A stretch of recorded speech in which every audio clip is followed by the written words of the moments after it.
Welcome to the I Hate Critics Movie Review Podcast. I'm professional film critic Sean Patrick. With me is Jeff. Hi, Jeff. Oh, are we? Is this thing on? Just kidding. I'm just stupid. How is your art? My art is okay. I've finishing up a doggy portrait Hmm. for a friend of a friend, and this past weekend I participated last minute in the LeClaire, Iowa Art Walk, where I didn't sell much, but I did get to see my high school art teacher. So that was cool. Oh, wow, Um, that's neat. yeah, for first time in a lot of years. I'm not going to say how many because then I don't want you to figure out how old exactly I am. Um, but yeah, I mean that was cool. It was just it's got some ideas for some stuff, but I got to finish up some work first. Hmm. So hopefully I'll have some. I do have a few new prints that I just added to Etsy, including Aunt Martha from Sleepaway Camp, the sticker design that I did several years ago that somebody ganked for a licensed product. Oops. Hmm. But then accused me of stealing their design, so I had to go back and show them how I did it 8 years ago. Um, and then what else did I add? I added Nightmare on Elm Street 2, um, poster Friday the 13th Part 3. I added a torquing C3PO that I turned into a print.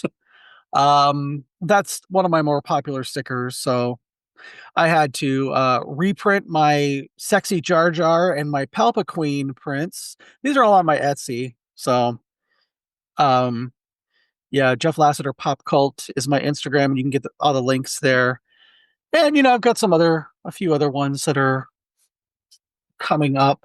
So Anything for I Know What You Did Last Summer? Because we're just a week or just days away, Jeff. Ugh. Look, I like the first one. I years ago, like 2020, I got a commission to do Helen Shivers screaming in the mirror with the word soon on it. If I can dig up a photo of it, I'll share it on our Facebook. I don't know where it is, but um the guy who did that, it's not something I ever thought I would ever do, but it turned out pretty cool. That's the only thing I've ever done for that movie. I don't know. It's not one of those. I watch it on the 4th of July, but it's not one of those movies that I'm particularly inspired by. It's not a Although, particularly inspired film. yeah. I mean, maybe there's a Justice for Helen sticker somewhere in my head, but Justice for the Gorton's Fisherman. right? Mrs. Paul. Let's see. I've got, of course, medium.com/realscope. If you want to read what I've been writing lately, this week, celebrating the work of Joaquin Phoenix. I've got four of my favorites. So I'm not doing like the typical stuff. I've gone really out on a limb for this. So I started the week with where was it? Which one was it? Where is it? Oh, I can't find it. Oh, Inherent Vice. Inherent Vice, of course, with him and P.T. Anderson. Just an amazing film that just kind of passed by a little too quickly. People really should go back and see that one. And then one that was completely lost in his whole kind of 2009 era meltdown, or what we thought was a meltdown. It turned out to be like his Andy Kaufman style promotion of his documentary. But I'm Still Here. That kind of overshadowed the fact that he was in a movie called Two Lovers, directed by James Gray and co-starring Gwyneth Paltrow. That is a really incredible film with one of his best performances in it. And so I wrote that up this week. And tomorrow I'll be posting my review of You Were Never Really Here from 2017, directed by Lynn Ramsey, which is, again, just another one of those underrated, under the radar thrillers that he's done that are just absolutely incredible. And of course, all of that will culminate with my review of Eddington coming out on Friday. Of course, Ari Aster. Once again, I cannot wait. I don't care. I've not read anything. I've not read a single word about it. Other than just catching strays here and there.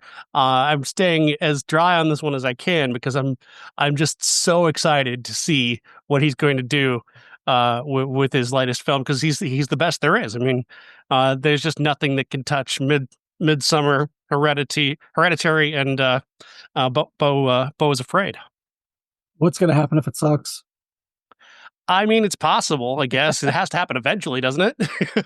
Not necessarily. It would, I mean, Not, everybody makes a bad movie. I mean, Scorsese's made bad movies. Spielberg's made bad movies. He happens to have gone 3 for 3 so far. But we'll see. I'm excited. I'm excited to see what he's up to. yeah, me too. It's got my husband in it, so I'm looking forward to that. So yeah, we'll have to see. Literally, Indeed, of course, we'll be centering much of the show on that. Hopefully, with Bob joining us for the next one. hope so. We've talked with Bob on each of obviously, he was the host with me, of course, for Hereditary and for Midsommar. And then, of course, he joined us again for Beau is Afraid. And I can't wait. I'm excited to see what he thinks of Eddington. The last time, we all met up outside the theater. Yeah, That was great.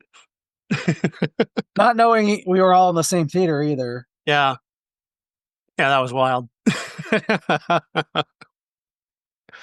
Let's see. Yeah. Also at Real Scope this week, I've started a new column. I started it last week with it's called Opening Shots, where I'm taking a look at the best movie openings, the first couple of minutes, and how the best movies establish themselves in those early moments. I started with Ex Machina, which has a tremendous opening scene, and then I tried to go completely off the map to kind of keep people guessing as to what I might do next. So I went with Legally Blonde, which is what I think is one of the greatest movies of all time.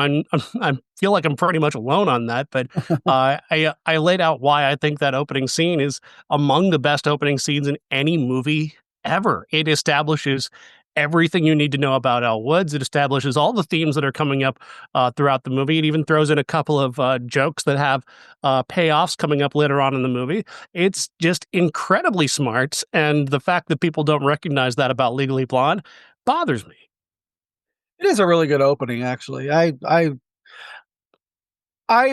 I think it's a really smart comedy, and it's doesn't get the recognition that it deserves most of the time. Um, I The only downside for me to Legally Blonde is Legally Blonde 2, with Yeah, the that wasn't very good. exception with the exception of the commentary track, which is one of the best commentary tracks I've ever heard from any movie ever. Hmm. Um, it is Jennifer Coolidge, Alana Ubach, and Jessica Caulfield. Uh, Not in character, but kind of just going through the movie, like making fun of it.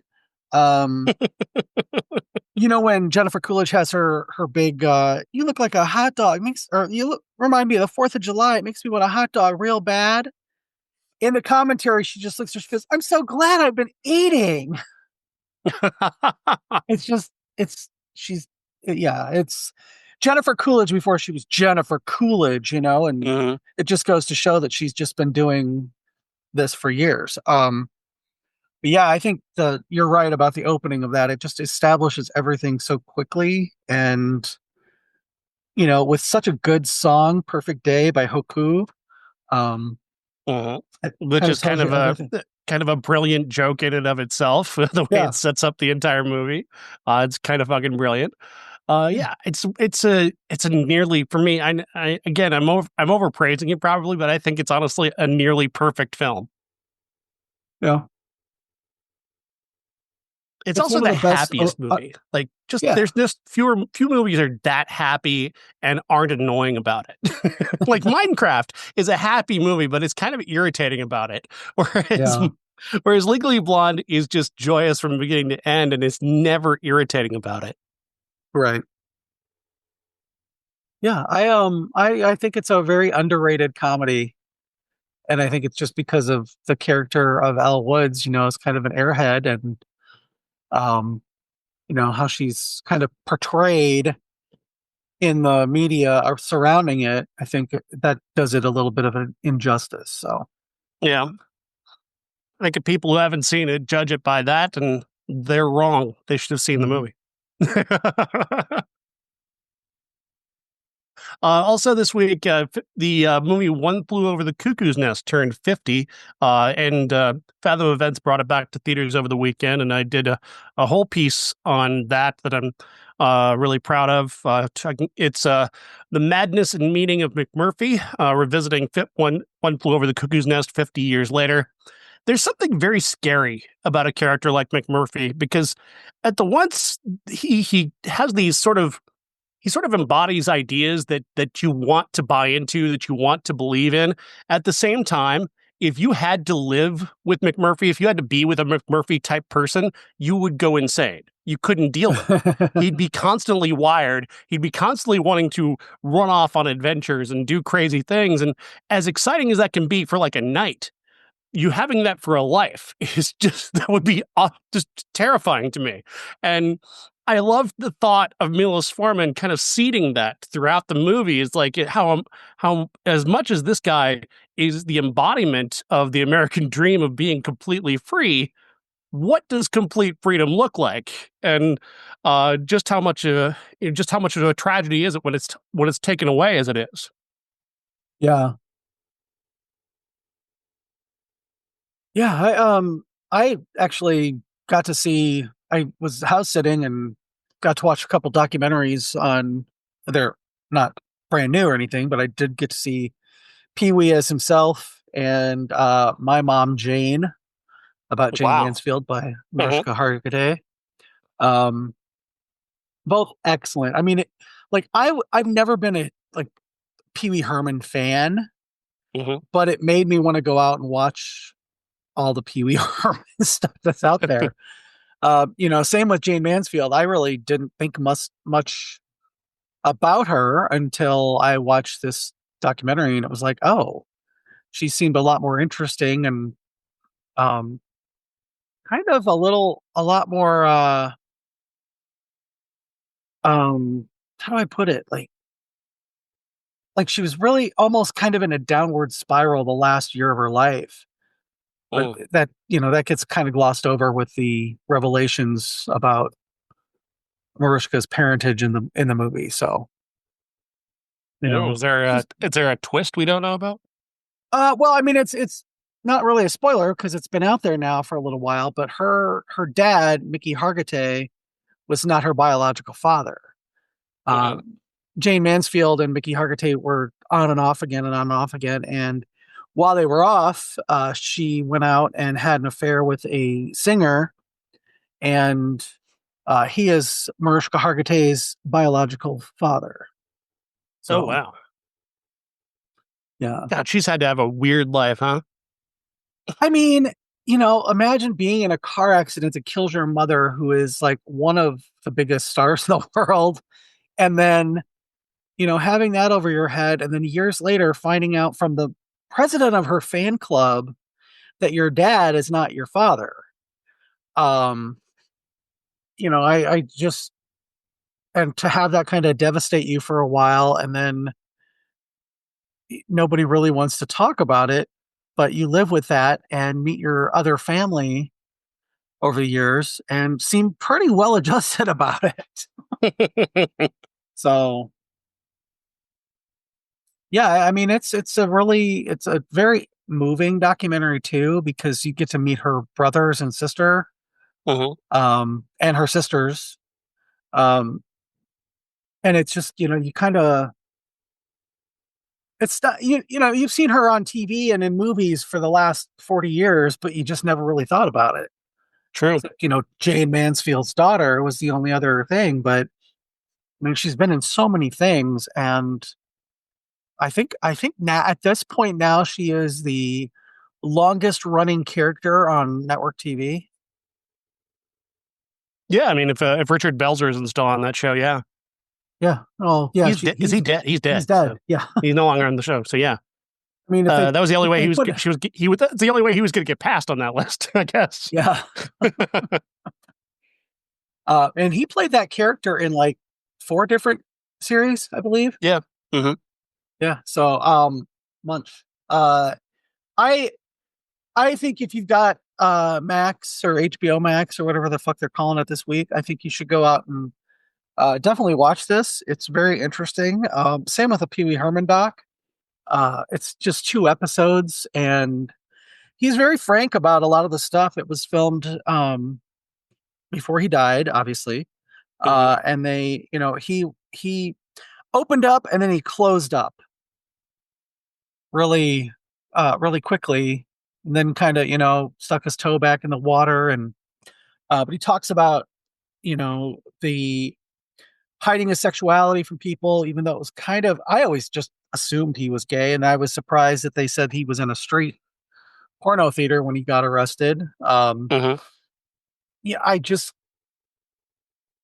seeing who he came up with in the groundlings, like he was there with Elvira, Cassandra Peterson, and they were really good friends. Debbie Mazar, they were really good friends, very very close in a um, not in a sexual way, but in a romantic way almost for many years.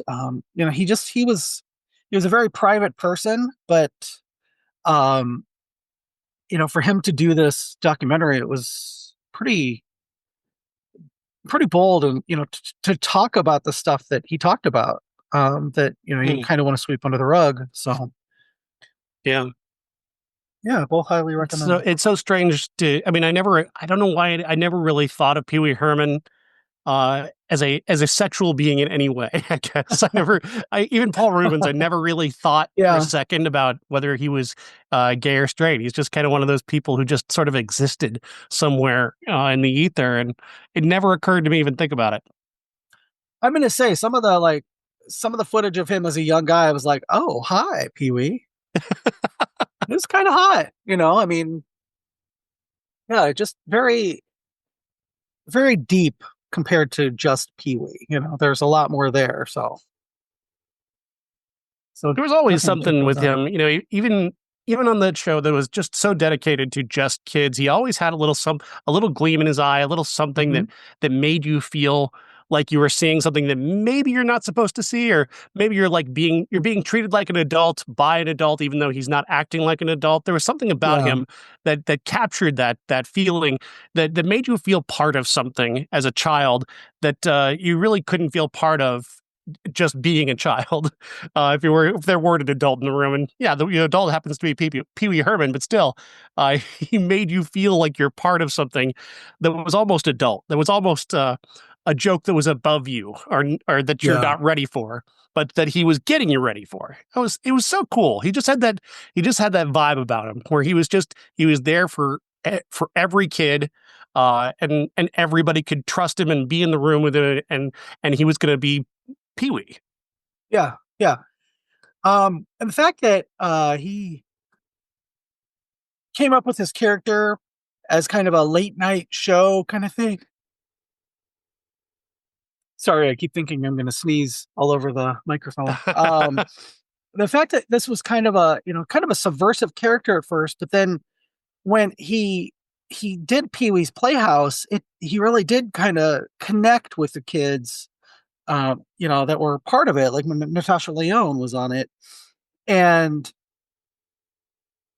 it kind of brought out the more childlike parts of Paul Rubens as Pee Wee, Uh-huh. and I think that's what that's where you connect with him on a certain level, is him kind of discovering the parts of himself that he never really was able to be as a child.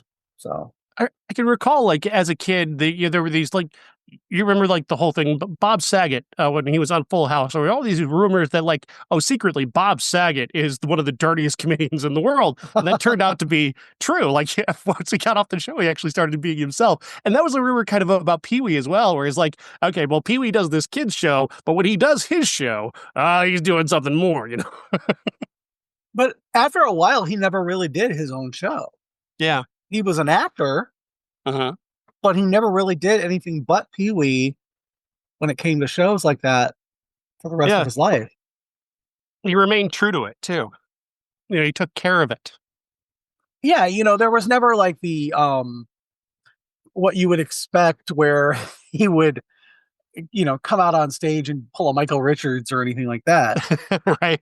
as Pee Wee. That he was just always so pure and childlike as Pee Wee. So I think the one time he really got to kind of be like one of those more of adult characters was he made an appearance on 30 Rock where they used him in a way that was very very funny. He played like a prince who was the result of yeah, several generations of inbreeding. like so most of the guys on the internet. And that was absolutely hysterical and certainly nothing that the kids would expect. That was definitely Paul Rubens and not Pee Wee. Oh yeah, I mean he was in the Buffy the Vampire Slayer movie, Yeah, and that was a weird one. his That was a weird one well seeing yeah Pee Wee in that one. his Didn't quite know what to make of him at that point.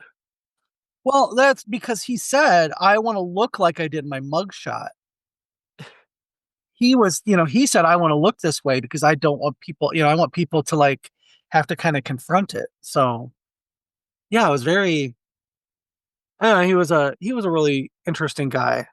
So if you Yeah, haven't seen Chris. that yet, watch it. No, Pee Wee's Big Adventure still does not age in any way. Hmm. It's just it's such a smart story that it feels like that could be happening at any point in time. Yeah. Yep. So many things like the Gremlins feel like something like that's purely 80s, or like other things of that time feel like they're very much stuck in the 80s, but not that. When people think of the 80s, they don't go, "Oh, Pee Wee Herman." They just, but when you think of but you do remember the joy of watching Pee Wee's Big Adventure. It just feels timeless. Yeah, exactly. He talks about the failure of Big Top Pee Wee as well, and Oh yeah, that yeah, one had to hurt. that's oh yeah, because he was on top of the world when that came out, and then it was big flop Pee Wee everywhere. Uh, So yeah. Fascinating. Well, speaking of flops, we watched some Superman this week, and there are a few of those in the past. Thankfully, not the new one, but Yeah. there were several past Superman flops. So, which past Superman movie did you watch? I started with the first one because I hadn't seen that in a long time. I watched that, and I over the course of 3 or 4 days, because I started it at 9 o'clock when I should have been in bed at 7:30. I watched part two, and then today, while I was working on a project for one of my jobs, I put in Superman 4 and promptly stopped paying attention to it and ended up watching a lot of reels instead. So, let's oh go. Let's God, go back to 1978. Let's go back to the original Christopher Reeves Superman. We'll keep the main event for a few minutes for people yeah. and just talk Superman and our impressions. First of all, for you, what was your first experience of Superman? I my I my granddad in Missouri had a lot of old comic books, so I had a lot of that. That was how I kind of learned about Superman and knew him. Um, the movie I did not see until it was on video, Hmm. and I don't um I don't know why I didn't go see it in the theater. I think it was because I was just so into Star Wars that it would, just never it wasn't in my wheelhouse. I was so into Star Wars as a kid that it just it wasn't um it was just a blip on my radar. Uh, But I did see it, when it came out in video. I think we rented it on those Spectravision. Do you remember those at all? Vaguely. So Spectravision were basically big. They were the precursor to laser discs, and you would get this player and you would stick it in, and it would grab the disc out of it, and you'd pull out the case. Oh yeah, like those big And silver records were inside of it. well, yeah, like almost a kind of a big floppy disk. Hmm. So yeah, I think that's where we first. I think we rented it from um the library. Rented it. We checked it out from the library because I remember we watched, my dad and I watched the first four Friday the 13th that way because he had never seen them, and you know we we watched them that way. But then we also had the um So I think I know we had Superman at that point. We had something else that we borrowed. So yeah, that was my first exposure to it. My Superman thing, I was a Batman kid growing up. I got into the Batman TV show very, very young and watched that just about every day with Adam West. And then I was given some toys. My first experience with Superman was with a toy. I had a plastic Superman that was about as big as my GI Joes, so I could throw them all together and play with them all together in the same way. So I made them all wrestlers. Uh, so I had Superman and Batman and all these other superheroes, and then all my GI Joes together. So I didn't even realize Superman was a movie for many years until the middle '80s, when finally I think I finally saw the original Superman, and it was impressive. It was good. I have a good positive experience of it, but I was always looking for Batman. I was like, "Where's Batman going to be? When are we Yeah. getting Batman?" Then of course Batman comes out in '89, and my memory of Superman at that point is gone because, at that point, it's been what 2 years since then Superman had tanked with Superman 4, and um, I went back, I guess, when I was in my early 20s, and again, once Christopher Reeve had his accident, I went back and wanted to take a look again, and that's kind of when I came to further appreciate it. At the same time, Yeah. I don't have the highest opinion of any of the old Supermans, other than Christopher Reeve's performance. I think he's a great Superman, but these movies are really goofy. They're goofy as hell. Yeah. Yeah. They just, I yeah. mean, if I were a film critic in 1978 and I saw him turning back time to save Lois, I'd be like, "Oh, fuck this movie." Yeah. So, I can uh, look at it through now, like all these years later, I can see it through the childlike eyes, and because of Christopher Reeve, I can be very forgiving. But man, yeah, that that that sometimes get on my nerves. Just that little device they throw in, and kind of the way that they kind of played with what Superman was capable of and not capable of. Always just kind of, I always struggled with that. But the tone of the 1978 Superman is strong. Richard Donner's a good director. He knows how to keep things fun and light and keep it moving. And I think that's really just the best aspect of that original Superman, is that he does keep that pace up and he does keep it light and fun. yeah. Yeah. I, so knowing the kind of how it now as an adult, knowing that it was filmed kind of simultaneously with part two, and then they took part two away from him.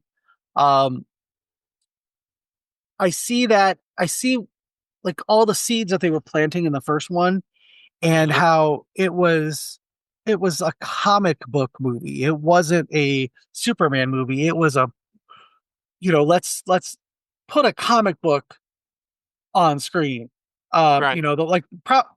Arguably the most famous comic book hero of all time, and they put him in all these comic book situations that don't necessarily play in a movie, especially with the way special effects were at the time. Yeah. Um, you can draw something on a page and it's not necessarily going to translate well to the screen. Like the ending where he flies around the earth to reverse it on its axis, and that's no, that's not even in a comic book that's goofy. Um, I now if that had been a Zack Snyder verse, he would have, he would have failed and Lois Lane would have died, and it would have been this whole thing. But Right. I, it was goofy, but you kind of give it because you realize as an adult, oh, it's a silly comic book movie, and that this is something they would have done in a comic book. Um, that being said, I think that grounding it slightly more would make it a little less goofy as an adult watching it. Uh-huh. But I didn't see it probably till I was 12 years old, and by then I'm into Friday the 13th and Right. all that kind of stuff. So this goofy little superhero movie doesn't do anything. You get to Batman, like you said, the Tim Burton verse, then I'm all for it. That kind of dark humor and Hmm. darkness overall really worked much more for me than this did. As an adult, though, I can appreciate this and part two, the Donner cut for what they Yeah. are. Hmm. Um, I guess and I guess the biggest problem I have with both of the first two movies is anything to do with Marlon Brando.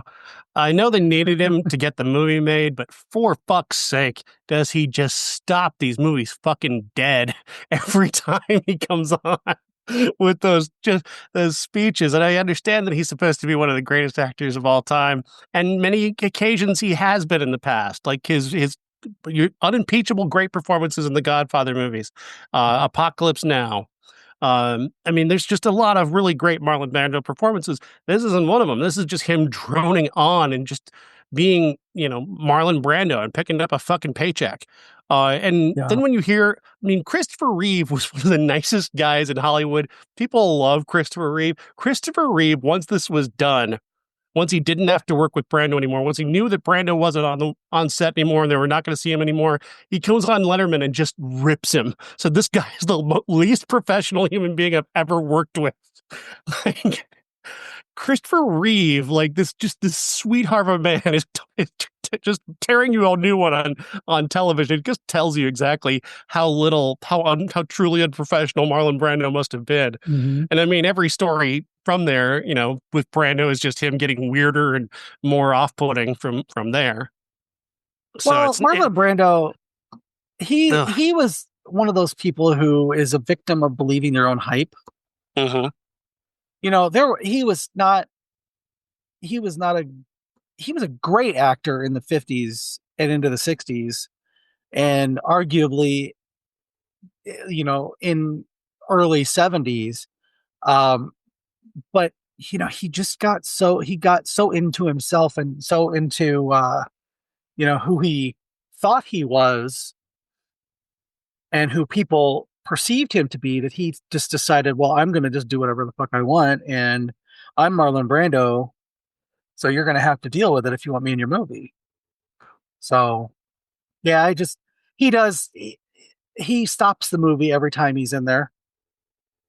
Um, and I Yeah. just, I was like, no, Like no, it's thank is you. joyless. It's Hmm joyless what he's doing.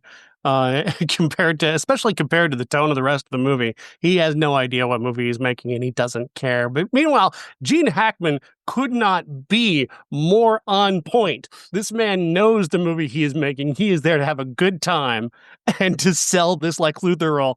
And I mean, the guy just gets it right. Even in the worst moments of these Superman movies that he's in, he is having such a great time.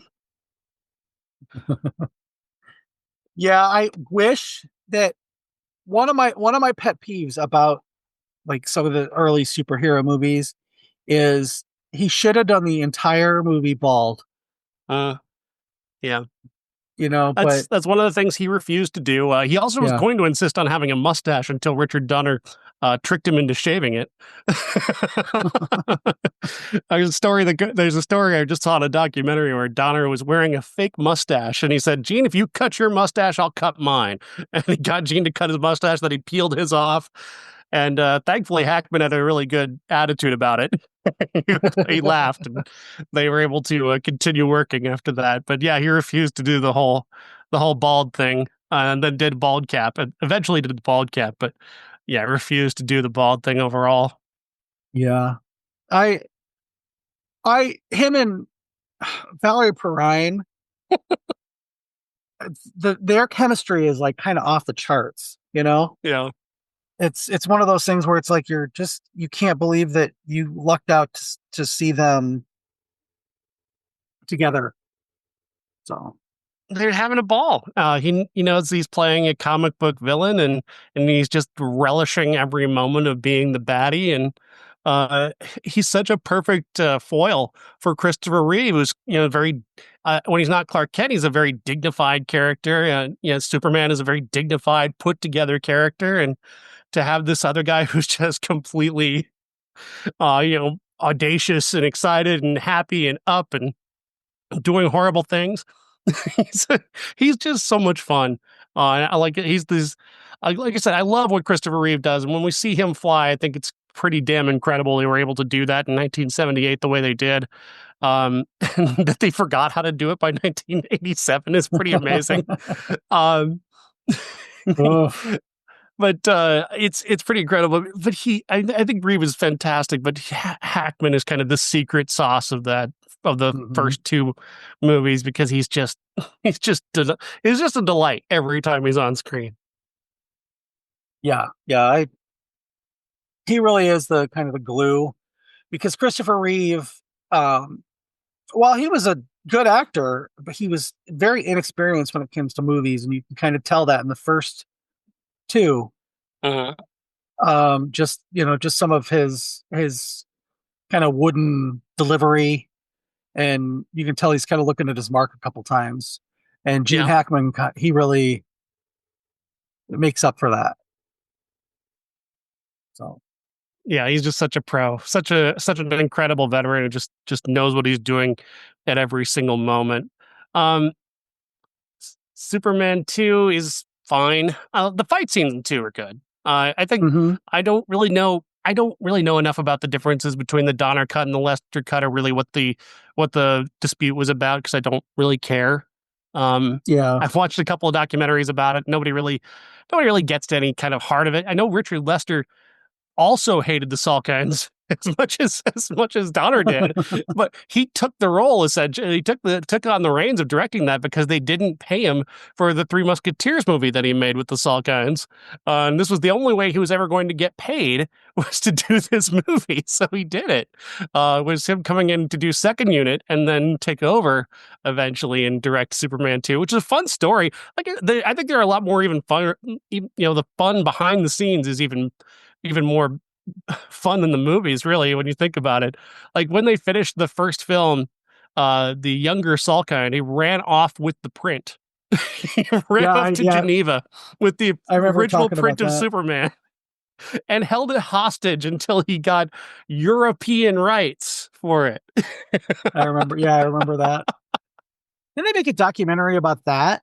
They Didn't should we have made talk a about that? documentary about that. I think we talked about that like last year or the year before. I picked it up and I was doing some research on Superman 2 for another thing I was doing, and that I found that story as I was just going through some old newspaper articles. And I've never seen it really reported in many places, but yeah, I'm sure it's a well-worn story within, people who love the Superman lore, but I'd never heard that story before.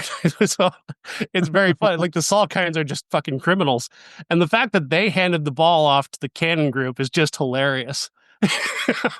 Yeah. from two con men to another two con men. Uh, Yeah, oh, Superman 3's got to be one of the great fumbles of all time. I mean, you've got this highly successful product. Superman 2 is even bigger than the original Superman. And I don't know why they thought, like, well, this isn't going to work a third time. Because they basically lost all confidence in it and they went and got mhm. Richard Pryor when they didn't need it. You have Superman.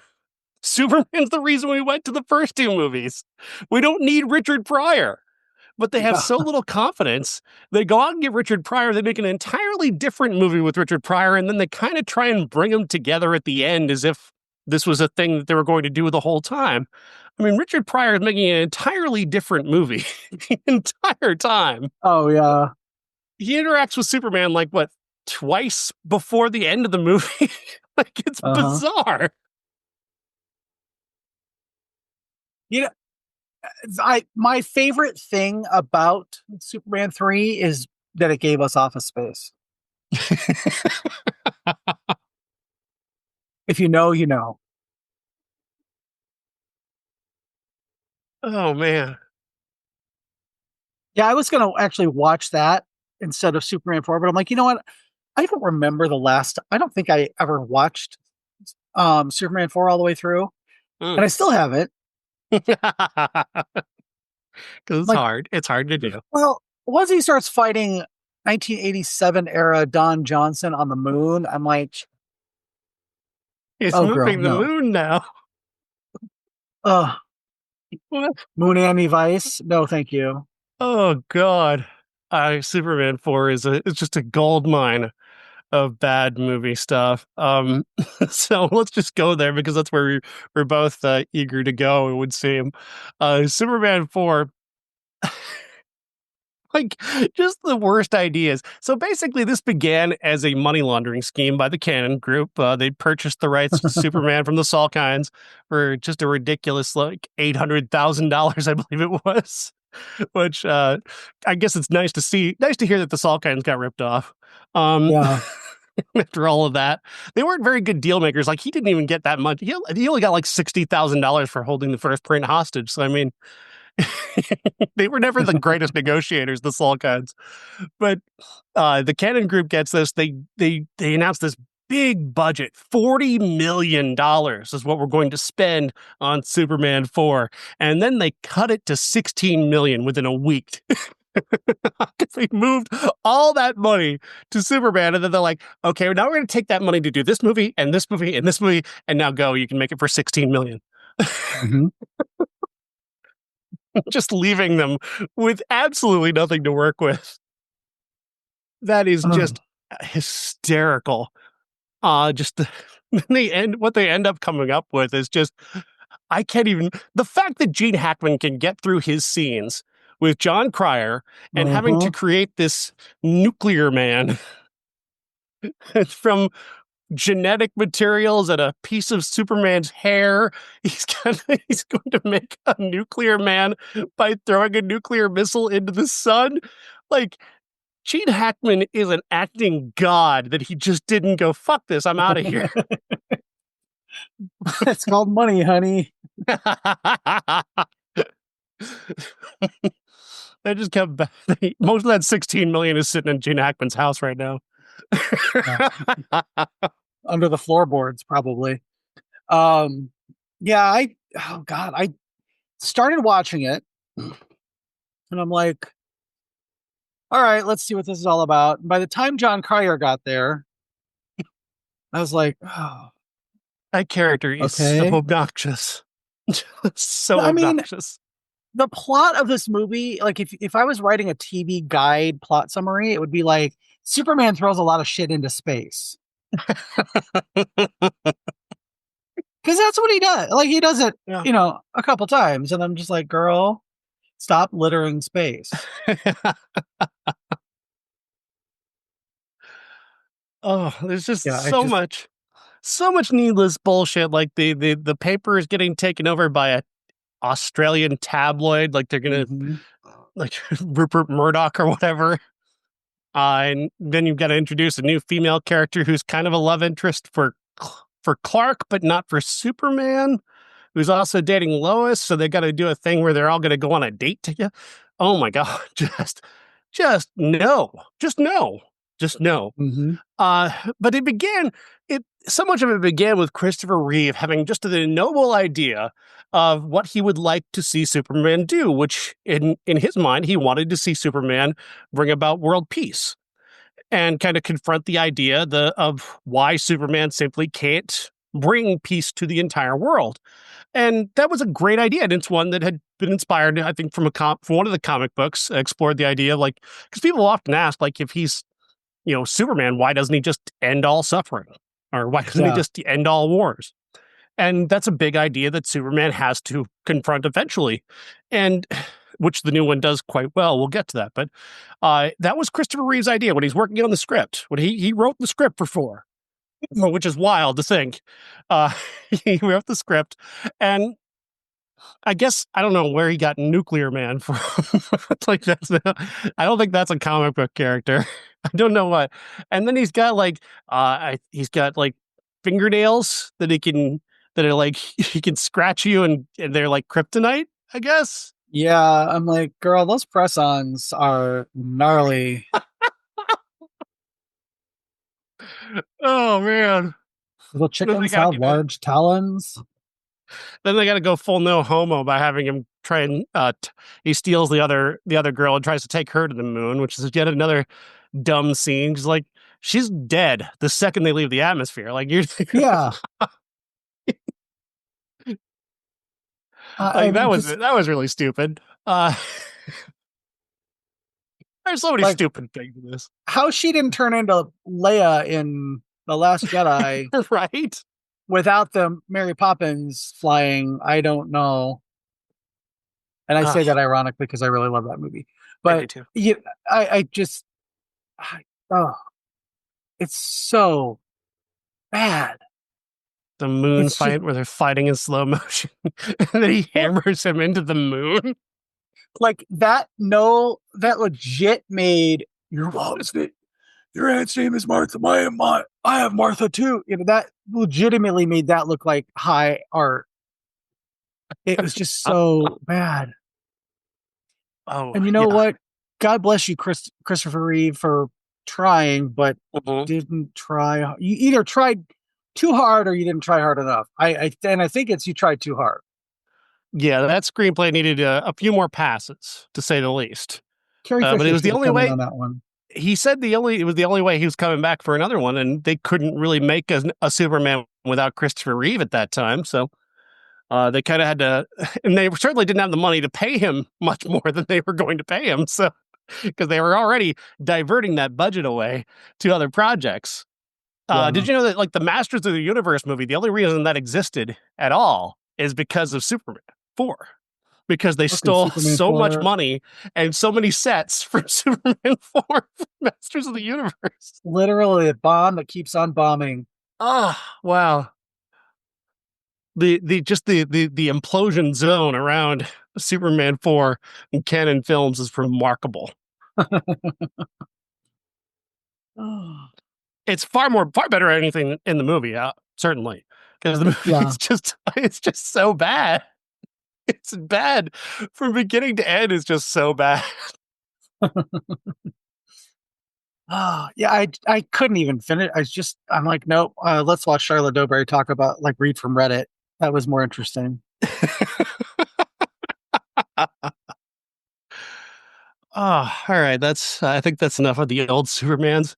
Um, Yeah, we'll skip past obviously the newer ones. We don't need to rehash Man of Steel or Batman versus Superman, and certainly we know how cursed the 2006 Superman movie is with Bryan Singer and Kevin Spacey, so we'll just blow no. right past that. The only good thing Um, about that one is Parker Posey. yeah, sure. If there's anything good about that. There's not, but yeah. Anyway, yes. Let's get to our new Superman. David Cornsweet is the new Superman and James Gunn's new Superman. That thrusts us right into the action. Superman's been on Earth for a while. He's in the midst of a battle with the Hammer of Baravia that he is losing. He starts the movie just outside of the Fortress of Solitude and has to be dragged there by Crypto the dog, as we've seen in the teaser trailer last year. And he's going to be healed by his robot friends and immediately jump back into the fight. And it's a great start. It really jumps right into everything that's happened, which is that Superman has stopped a war between two foreign countries, one an ally of the U.S., one that is kind of in the midst of a revolution that not many people are aware of. It does have some optics that are undoubtedly unintentionally uh, reflective of Israel and Palestine, for sure. Unintentionally. Well, I mean, this movie's been in production for a little while. I don't know if they could necessarily the parallels are very heavy, but at the same time, I don't No. think they could have done it the way they did. Um, I just don't think that it was necessarily intentional. Yeah, But I definitely saw it though. oh yeah, no, it's it's hard to miss that parallel, even if I don't think they did so intentionally. But then from there, Lex Luthor is pushing the story forward. Nicholas Holt, terrific performance. He's basically just driven by hatred and jealousy of Superman. I know a lot of people don't feel like that was enough of a motivation. They wanted to have more of a motivation, but realistically, for me, I think the way Nicholas Holt played it, I didn't need much more than he hates Superman. He's jealous of Superman. Superman is interrupting some of his plans and getting in his way. but mostly that he doesn't get the love and respect that Superman does, and it bothers him. And Hmm. I think that's a really normal trait for a billionaire. I really do. I think we've seen that in a lot of billionaires. Um, I don't know. This is a weird tangent, but I see some of those traits in the Ocean Gate guy, Stockton Hmm. Rush, got himself killed in his stupid little sub because he was so jealous of other billionaires who were getting more love than him. Uh, he wanted he wanted attention, and so he tried to go to Titanic and died. Like billionaires are just as petty as anybody else. They're just as sad and broken and petty as everybody else, no matter how much money they have. And that's what I saw in Nicholas Holt's performance. Oh yeah, yeah. He really channeled a lot of billionaires. I mean, it's one of those things where you know that he's a lot of these guys who are billionaires and you know no ethical billionaires and all that. But a lot of these guys are just they have all this money, but they still have this like underlying anger, and he's like lets that completely out. He's all anger, he's all id when it comes to being a billionaire, and his he's wearing his conceit on his sleeve. Whereas people like, Elon Musk, oh, I'm just a simple man. I'm just trying to make the world a better place. And, inside, he's just like, I could buy and sell you and, all that. And so, yeah, I love the way he's playing it. It's a good template for this performance is Orson Welles and Citizen Kane is a lot of that, like Yeah. the desire to be loved, the desire to have the respect of all of humanity, and seeing this other person get the respect that you feel you deserve, and just living in that place of just being angry all the time that you're not getting the love and the admiration that you feel is owed to you. That's really what's driving him, and that's a fascinating way. That's like fascinating. Again, I think he takes elements of that. He takes elements of modern billionaires and a whole lot of insecurity, and he brings all of that into this character. And that really is more than enough motivation for me to believe that he's doing all he's doing. Hmm. Yeah, definitely. I heard a weird complaint about this movie about specifically about the Lois and Clark love story. Some guy was looking for something to be mad about. So he posted a tweet stating that, well, of course, Superman tells Lois that he loves her after we're told they're just together for like 3 months, and then Superman says, "I should have told you this a long time ago. We only been together for 3 months." It's like, dude, you're looking for something to be mad about, bro. Yeah, that guy does not know a single lesbian. What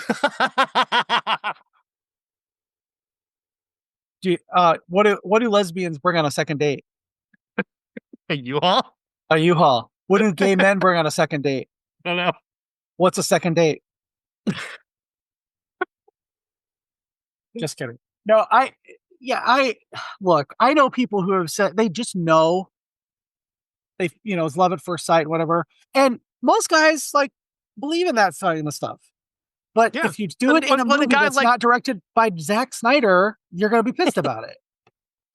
a guy like Superman is portrayed by Corin Sweat as this kind of like he's kind of a doofus. He's kind of a sheltered. He's grown up with this family in a cornfield, and has been kind of kept away from the world a little bit. Of course, he's going to have attachment issues that might drive him to have this immediate connection to Lois that she doesn't have for him. I thought that made complete sense. And also, I just didn't fucking care about that Yeah. particular line of dialogue, because her journey is not coming around to also saying, I love you. That's not necessarily what her journey is. She's trying to figure herself out. He's trying to figure out the entire world, and all this shit is happening around them. And that's going to, that's like 50 dates. The amount of trauma that they're going through is like 50 dates at once. Yeah. It's on top of everything else. But uh, I didn't care, because that scene early on where he sits down as Superman to be interviewed by Lois Lane, in this universe, she knows that Clark Kent is Superman. And she's kind of been ribbing him about his Superman interviews because he's been interviewing himself, which I thought was a funny detail. I don't think has been explored in other Superman movies. I thought that was very cool.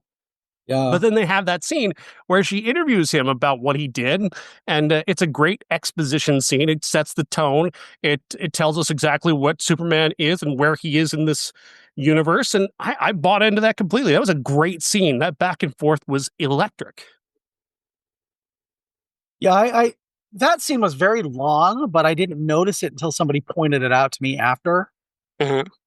I was like, "Oh, I." They're like, "Oh yeah, it clocks in at like 8 minutes." I'm like, "Are you kidding me?" Because it didn't seem like it. Yeah, I didn't So feel it at all. I was in it. I was in that moment. they do I have a really good chemistry that I don't think we've seen since Margot Kidder and Christopher Reeve. Absolutely, because I didn't watch the Dean Cain one. I don't give a shit. I don't care. What's Dean Cain? uh, isn't he that guy from God's Not Dead 2 or something? Or what? No, he was in a talking hamster movie. Was he was in a talking hamster movie? That was some of his most recent work. Um, really care what he thinks about Superman. Um, no, but I really enjoyed their dynamic. I thought the build to the kiss was amazing, and that very romantic. I thought they really nailed that and rounded that story home. And I really think that Corin Sweat really got to a very interesting place with Superman early on. Like there's a very early scene in the when he's recovering, where he's first met Crypto, and there's a moment where Corn Sweat, Crypto's just running around the fortress, and Superman just goes, "Dude," and I'm like, "Ooh, that doesn't hit right."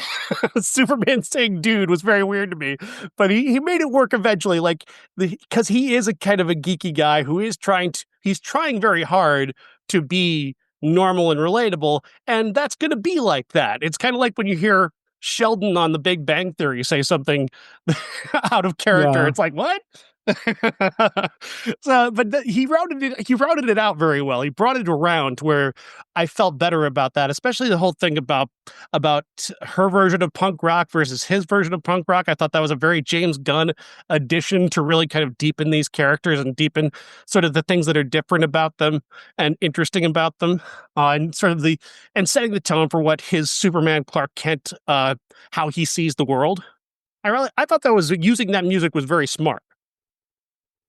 Yeah, yeah. I, I speaking of the music, I kind of didn't really pay any attention unless it was the John Williams score Right. bits. So when it did something like that, it was really it it stood out a little more. Um, One thing that I wanted to say too about the fact that he loves her so quickly is he's just such a wholesome person that I don't think he sees nuance as well as um somebody who was born and raised in America or wherever, um and didn't have this like kind of like you said abandonment in the back of his head, Uh-huh. and literally the loss of his entire civilization. Right. So his attachment issues are completely believable to me. Absolutely. On top of which, I think everybody has known somebody from their past, from high school, where you looked at a guy and you go, that guy's going to marry the first woman he has sex with because he doesn't know any different. He doesn't Yeah, know any better. That's what society has told him he's supposed to do. yeah. And Superman's kind of that guy. Well, and Superman is pure. He is Yeah. a pure being, and he has been, he all he's ever known from his birth parents were go out and make the world a better place. And until they decode the rest of this message, which is unless it's a brainiac plot and it shows up in part two, is pretty Uh-huh. damning of Yeah. Jor-El. Um, a pretty great plot point though, and a great job by Bradley Cooper. Great use of Bradley Cooper to bring that home. Yeah, I'm glad he wasn't like all All Jarrell. Marlon Brando, like walking into every scene and like chewing on the scenery, and uh, he's just in that one little bit. And that's all that you needed. mhm, Um, but that's all Superman has ever known is go out and make the world a better place. It was like literally what he used to soothe himself. Um, just yeah, I don't understand why people would think that he was not a pure being. So, mhm. I love that um, too. The whole nature versus nurture thing. The idea that Superman could be born to these people who see him as a figure who could dominate a planet, but he's raised by people who raise him to be kind and care about people, yeah. and how that's wonderful. That's just, Oh yeah, like yeah, you can the idea that you can nurture goodness in people is something that people really should focus on as opposed to giving up on the idea. Well, they're born that way. That's the only way they can be. They're yeah. evil no matter what. I know that there's been a lot of kind of discussion about how much people hated Ma and Pa Kent because they were rubes. Um, and they seem so simple, and I I just didn't that's not something that popped out at me. Hmm. Watching this the first time. I haven't watched it a second time, so I maybe it will, but I didn't I wasn't offended by it. I mean, we live in Iowa where people somehow have Southern accents, depending on what part of town you're in. Um, so, I've heard people. Well, I live in Kansas, and I don't hear people talk like that. Yeah, you live in Kansas City, motherfucker. It's one of those things where it did not take me out of the movie. Nothing really took me out of the No. movie. Hmm. Um, except for the fact that I wanted a Mr. Terrific movie like yesterday. Well, Um, you get that for like a good part of the second act, but yeah, yeah. And that which was was another, surprised me. I thought that surprised me. I didn't expect that. That was really good. But I do want to touch on Mon Pa Kent for a moment because I thought that I didn't even notice the yeah. rube aspect of it until I was hearing discourse about it. Because frankly, Pruitt Taylor Vance nearly made me cry. A like that speech that he gives is fucking beautiful, and Yeah. I loved the runner of Ma Kent, talking about what a softie he is, and counterpointing that with the look of Pruitt Taylor Vince. Like, that's great. That was good. That's Yeah. just classically James Gunn stuff to take something and kind of upend your expectations on it. I thought he did a great job with that, and I think that's a very silly thing. I think it's another thing that people are just looking to be angry about. Oh, the people that are mad about little tiny little shit about that, they're just mad that it's not directed by Zack Snyder and it's not starring Henry Cavill. Yeah, I don't know. yeah. I didn't miss Henry Cavill, but there were a couple times, and David Cornswet, I loved him in Pearl. Uh-huh. So I was really excited to see him in Rachel Brosnahan. And considering the Such fact great that shades to him in yeah, Pearl. considering that he did Pearl and she did the Marvelous Mrs. Maisel, I was kind of hoping this was going to be set in like the 50s. I mean, or the 50s or Yeah. 60s. I think that would Well, have been she great. did bring a little bit of that Miss Maisel energy to it, which I Yeah, enjoyed. yeah. I don't know. I really liked it. There's nothing I didn't like. I didn't miss any of the other iterations of Superman, but there are times and a couple like I just David Cornsweet. He physically looked like Christopher Reeve and Henry Cavill in certain shots. And Mm. I was just it that was I I'm like, did they kind of do something with it? Or is it just no, it's just him, It was he's him. got that Yeah. kind of beautiful everyman kind of look. So Little touches. This movie's got a few great little touches. I loved Metamorpho. I liked that. they get him in that little prison that Luther built, and Metamorphose holding him there with the uh, with the kryptonite, and it was very obvious how that was going to play out. But I thought that the way he played it, Yeah. Kerrigan, was great. The emotion that he brought to it, how much it pained him to be doing what he was doing, and then what it is, that shocking moment that brings him out of that. I thought Yeah. that's just great. And where they took that and paid that off was wonderful too. Just this lovely emotional moment. This is a movie that's not afraid to be emotional when it needs to be, and is not afraid to be fun when it wants to be. Guy Gardner, Nathan Fillion is having a great time and bringing wonderful comedy to this movie the entire time. Whether it's just the hair or just his manner, he's fantastic. Yeah, just so many things I liked about this. There's that great scene. It's just a little thing that it does. But they're putting together the story about Lex Luthor at the Daily Planet. The Earth is seemingly cracking apart outside with Mr. Terrific just barely trying to hold it together, and Lois is unfazed.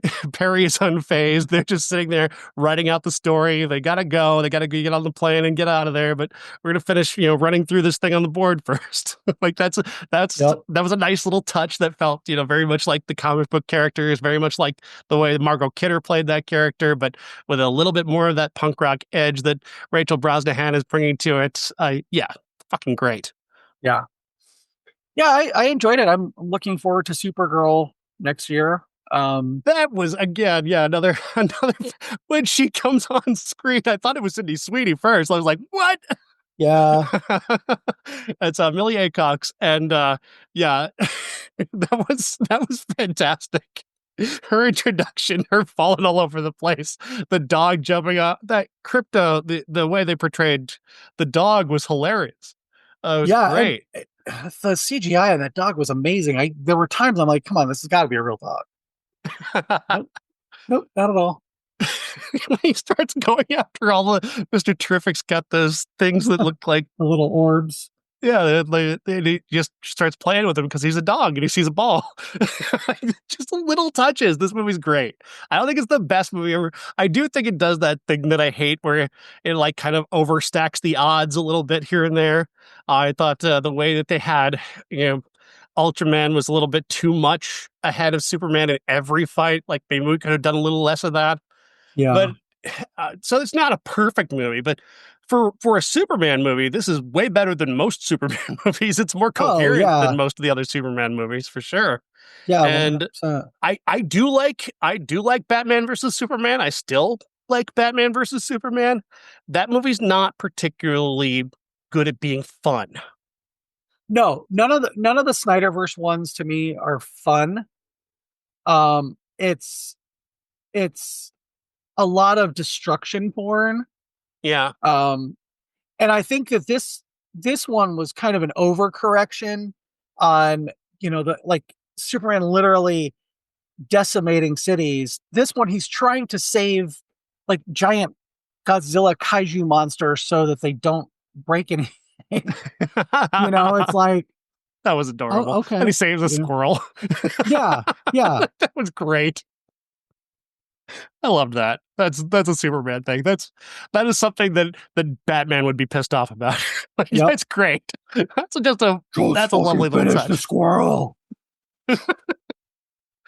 I do have another thing to complain about fans. There's this scene where he saves a little girl by shielding her, and everybody's like, "Well, if he did that at that speed, he'd break her neck, so it wouldn't matter." Shut the fuck up. It's not real, asshole. Yeah, It's not real. This is not a real thing.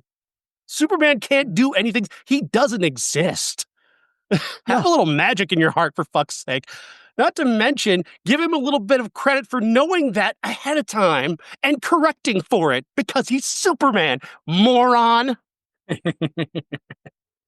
Sorry. Uh, Just yeah, more people just looking to nitpick things because they want to be mad.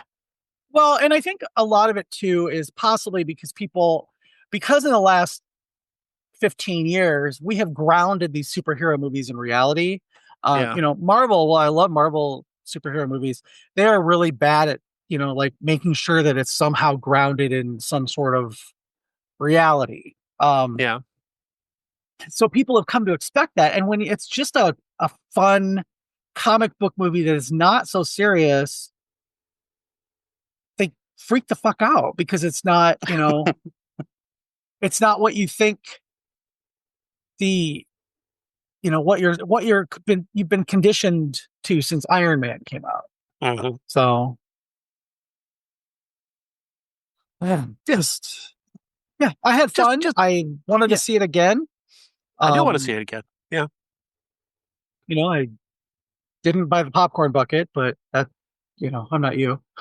I finally found a popcorn bucket I'm not going to buy. Oh, you're It's not taken getting a while. crypto No, I or want to the get crypto. Galactus. I'm not getting Galactus. Do you know what Oh they're my asking for god, Galactus? $80. $80. Nope, I sorry. I I even I have my limits. As much as I love my popcorn buckets, I have a limit. mhm. I I was like, oh my god, I gotta have that. And I asked Callie at the theater, how much is that? She goes, oh, it's 79. I'm like, absolutely fucking not. They were Absolutely just not. about sold out though when I was there already. Yeah. They're Oh, they were probably sold sold out out by today. now. They're Yeah. gone today. I went to see Megan again, and they were gone. And I asked, I said, "Are out there?" Oh yeah, they sold out. I saw a post several months ago. I think it was CinemaCon where they had a Thing popcorn bucket, Yeah. like his head. Thing is my favorite character in all of comics. Mhm. I just think I just like the way he's like a big ogre, and if they had that, I would literally probably have to have two of them. So Mm. There, yeah, the variants are out there in terms of popcorn buckets. Like if you like other cities other than us who have other theater chains have even cooler ones. Like there's one where there's a Jurassic Park one that has a dinosaur inside of it, and mhm. like the glass is breaking and the popcorn's inside around the dinosaur. Yeah. That's pretty neat. And there's another one with Superman like that where he's punching the side of a wall. Yeah, I looked. I'm like, is this out? Where because I saw the one where Mr. Fantastic is he's got his arm wrapped around the popcorn bucket, and there's a little figure of him. And I thought that was pretty cool. But I'm like, oh, I wonder if there's a Thing one. I wonder if that Thing one came out. And I looked everywhere, but it doesn't seem to be at AMC or Regal or Yeah, I haven't seen um. anything related to the Thing. I did a So big thing on Fantastic Four not all that long ago, which you're gonna have to revive that very soon because Fantastic Four is right around the corner. But first, we've got Eddington. Oh, and there's some other horror franchise thing coming out too. But Eddington, Ari Aster, next episode. We take you back and to COVID times. yep, yep. Oh, what are we gonna do for a classic though? That is a question. I guess The because we can't. I mean, I guess I know what you did last summer. the original. I just Yeah, watched it for the 4th of July, so okay. And then I can skip it. I don't have to watch it saves you again. the time. That's fine with me. We'll talk about those shitty movies together, and I I'm gonna be as open as I can. But those trailers are really bad, I guys. s- I watched the I'm first trailer and I'm like, this looks like an episode of Love Island with a serial killer in it. oh, these new Everybody actors are looked, just so okay. If you go back to the original one, Freddie Prinze Jr., very good looking, still looks like a normal person. Jennifer Love Huge Tits looks like a normal person. Sarah Michelle Gellar, very beautiful, still looks like a regular person. Same with Ryan Phillippe. Like Ryan Phillippe is arguably the prettiest person in that movie, okay? But true, still can act. right? This new group, they all look like it's exactly what I was railing about a few months ago with like all these horror movies that the remakes all look like they were, let's just rip pages out of like Vogue and GQ and just put those people on screen. So I'm Yeah, not looking forward to it, but I will see it it. was giving me that. It was giving me that Friday the 13th remake vibe. Yep. God, I hated that so Yes, much. because those with those characters that are just so shitty, you can't. Like the movie is actively forcing you to root for Jason. Yep. Yep. And not even Yeah, in a like a ironic way. yeah. So, and I didn't even like Jason in that movie, and I was still rooting for him. So, I wanted all of those people to die immediately. They were the yeah, worst. yep. So And obnoxious. to the point where I can't watch Travis Van Winkle in anything. I'm so glad I don't even know who he is anymore. So, He's the blonde one. well, good for him. But he's not been in, has he been in anything? I don't. I Who knows? blocked him out. Probably not, because he was terrible in that film, because everyone Oh, was terrible in that film. yep. All right, Jeff. Next week is Eddington. I know what you did last Eddington. Episode title drop. Nice. All right, Jeff. Thanks. Have a good one.